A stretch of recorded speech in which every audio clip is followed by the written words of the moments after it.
So take a look at these pictures. This was a case of domestic violence in the UK.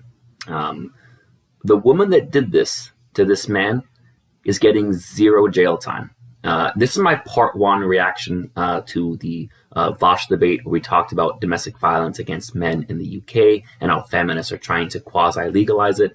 But this is just going to be the part 1. This is kind of more about this story. But just take a look. The woman that did this got 0 jail time. Now here's the article. It is the Daily Mail. I know a lot of people don't like the Daily Mail as a source, but the thing is, for these kinds of articles, you can verify it by Googling the names. If you look under the headline, under where it says graphic content warning, you can see the names Matt Kite and Helen Fraser. So if you Google those names and like with domestic violence or with the name of the town, the story will pop up with other sources too. But let's take a look at this headline. Man 55 reveals horrific injuries at the hands of his controlling ex, 52, who was spared jail despite slashing him across the face and battering him with a burning frying pan. So let's get right into why I'm saying she's not going to jail.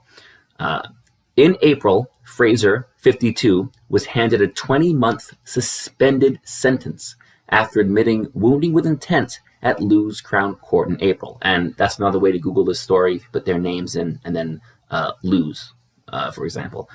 But what does a suspended sentence mean? A suspended sentence in the UK, and in other places as well, basically means that she's not going to jail. She's doing community service, or she's paying a fine. There's different ways that it's carried out, but it means she's not going to go to jail for this crime. Theoretically, it means if she commits another crime, then this 20 months will get tacked on to the next sentence.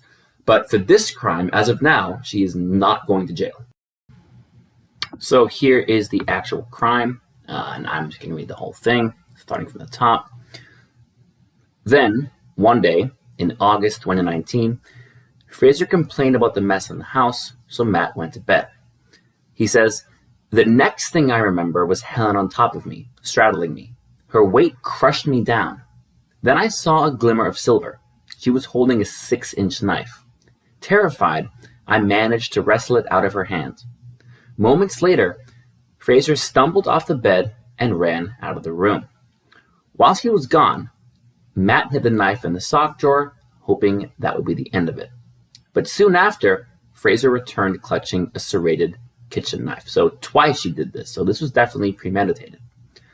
Matt says, "Before I could act, she lunged at me, slicing my face. As the blade tore through my skin, pain shot through me. I screamed at her and put my hands up to protect my face. Eventually, Matt managed to fight Fraser off and she fled.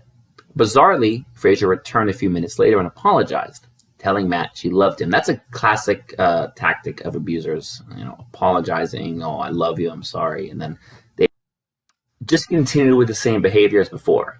And it kind of goes on, and that's exactly what happened in this story the very next morning. The article continues. In shock, Matt crawled into bed and passed out with horrific injuries. The next morning, he woke up dazed. He says, "I was barely able to get out of bed, so spent the day dozing. Helen came into the room and offered to make me a fry-up, but something didn't feel right. Suddenly, Fraser appeared brandishing a red-hot frying pan. Matt jumped out of bed, and Fraser swung the pan at his face, knocking him to the floor. He says, I yelled out in pain as it hit my head. Then she smashed it across my bare back. I felt the hot metal scorch my skin. It was excruciating." That's one of the pictures that you saw. Matt fell unconscious and woke to a police officer at his side in Worthing Hospital. He informed Matt that after the attack, Fraser had called 999 and was taken into custody. And he almost died. And it was the same thing with me when I was stabbed in the neck, millimeters away from hitting a major artery. He almost died. Take a look. Matt says, "The police officer told me I was lucky to be alive, as the knife wounds on my forehead was just millimeters from a major artery. I couldn't believe that she'd nearly killed me." He almost died, and look at the pictures. and she's spending no time in prison. So Vaush, you support gender domestic violence laws. Do you think that this woman should be treated more leniently just because she happens to be born a woman? Is that what feminists really believe? Now, take a look at this headline.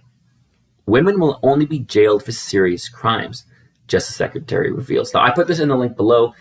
This is the point I was making with the debate with Vaush. He said that the proposed bill for domestic violence that feminists proposed to make it gendered didn't pass.